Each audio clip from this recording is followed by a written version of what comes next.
One thing I've learned to predict with a lot of accuracy is when we're going to start getting calls from people looking to buy land.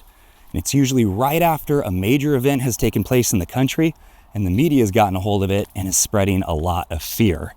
Now, while I think owning land is a great idea for some people, it's a terrible idea for others. If you don't know the ins and outs of owning land, the true costs and responsibilities that come with it, it can be a really bad decision. So today, we're going to talk about the ugly truth of owning land and hopefully save you a lot of pain and money.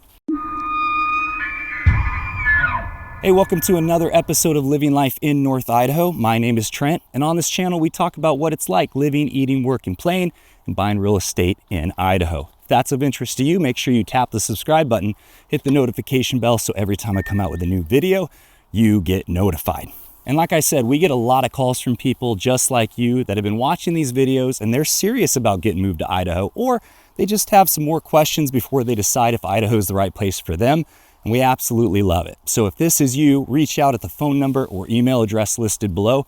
Day, nights, weekends, it doesn't matter. We love helping people figure out if Idaho is the right place for them. So talking about the ugly truth of owning land, we're going to cover the major issues, and I'm going to share a tip to keep you from overspending when you go to make that purchase. We're going to start by talking about the true cost of ownership and maintaining that land. Then we're going to talk about the legal responsibilities you have as a landowner. I'm going to share the harsh realities of improving that land, meaning to build on it and bring in infrastructure. But first, we got to talk about how much land you should actually buy. The first mistake I see people making when buying land is they bite off more than they can chew. They always think that bigger is better. So I get a lot of calls from people going, I need 20 acres, I need 40 acres or 100 acres.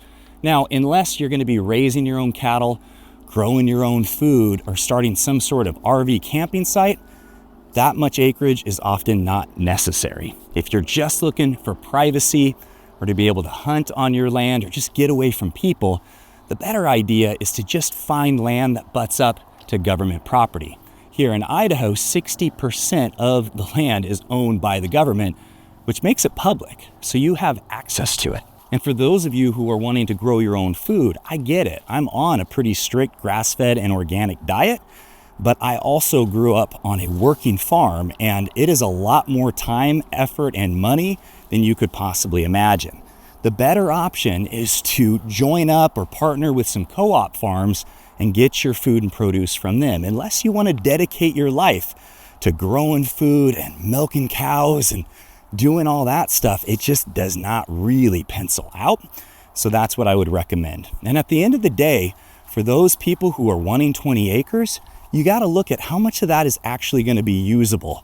Very rarely now can you find 20 acres that is all flat and ready to be farmed and perfect for cattle and things like that. It's possible, but it is expensive. A lot of times you're only going to have 3 to 5 acres of usable land. So I always suggest just find the 3 to 5 acres that is usable and save yourself some money.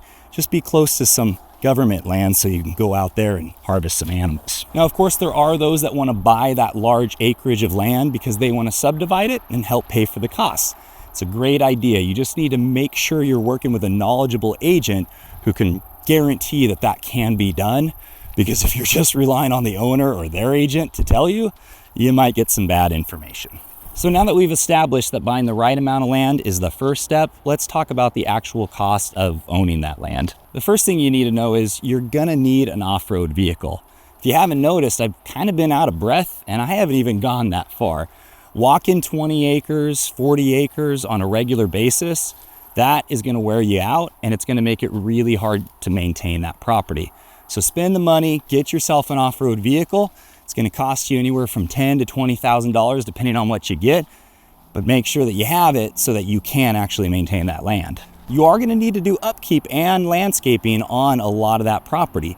Even if it's just clearing brush and getting rid of deadfalls, you're going to have to do it because it does become a fire hazard. Now you might think, it's my land, I'll do what I want. Well, fire marshal might have something else to say about that, so definitely plan on that expense or that extra time and effort to maintain that property. Even the cost just to maintain the driveway or private road, to have it plowed and graded, that can be a pretty good expense. And if you think, oh, that's fine, I'll just get a four-wheeler and do it myself, good luck. Depending on the length of that driveway and that road, that might be a little bit too much for a little 4x4. And for my fellow do-it-yourselfers, you still have the cost of equipment, maintenance, insurance, fuel. There really is no way to own a lot of land on the cheap anymore. It's just the reality of where we live. So the key thing to remember here is just because you can afford to buy that land doesn't mean you can afford to maintain it. Make sure you budget in all of these additional costs, or you can find yourself in a real mess.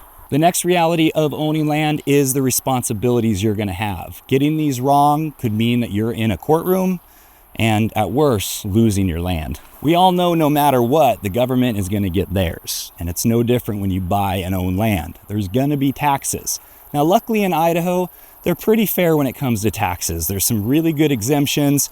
If you do it right, talk to your accountant, of course, but if you do it right, your tax bill can be pretty low. But it was also that way in other places like California and Washington. And I'll tell you, there's a lot of farmers earlier on that lost their property because they just couldn't afford the tax bill anymore. I'd hate to see Idaho go that way, but these things do happen.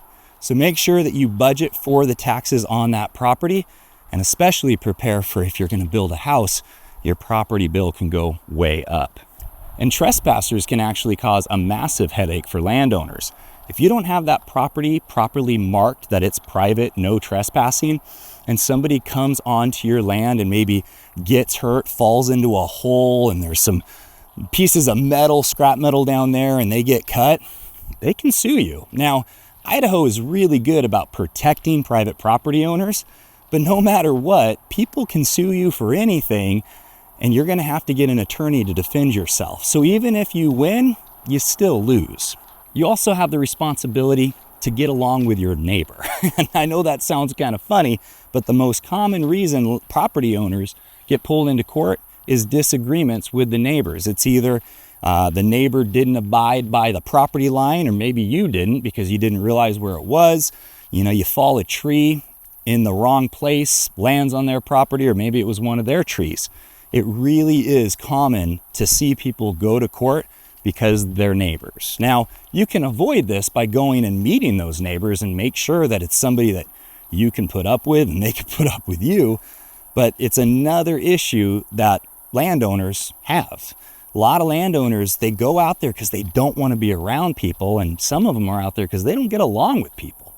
So make sure you are ready to deal with that, and know that no matter where you live, you can still have neighbors. Even if they're not right next to you, but they can see your property and you do something to your property that they don't like, they can sue you. Again, this is really not common in Idaho for people to act that way, but that's how a lot of places used to be. So just be prepared. You can deal with those kind of problems. And lastly, we need to look at the harsh realities of improving that land, meaning that you're building on it to make it more usable and have it go up in value. First, you're going to need infrastructure. You're going to need a road, you're going to need power, you're going to need water, you're going to need fencing. All of this stuff can cost a lot of money. Some of it can be out quite a ways. Our well drilling services here in North Idaho can be out up to a year, year and a half.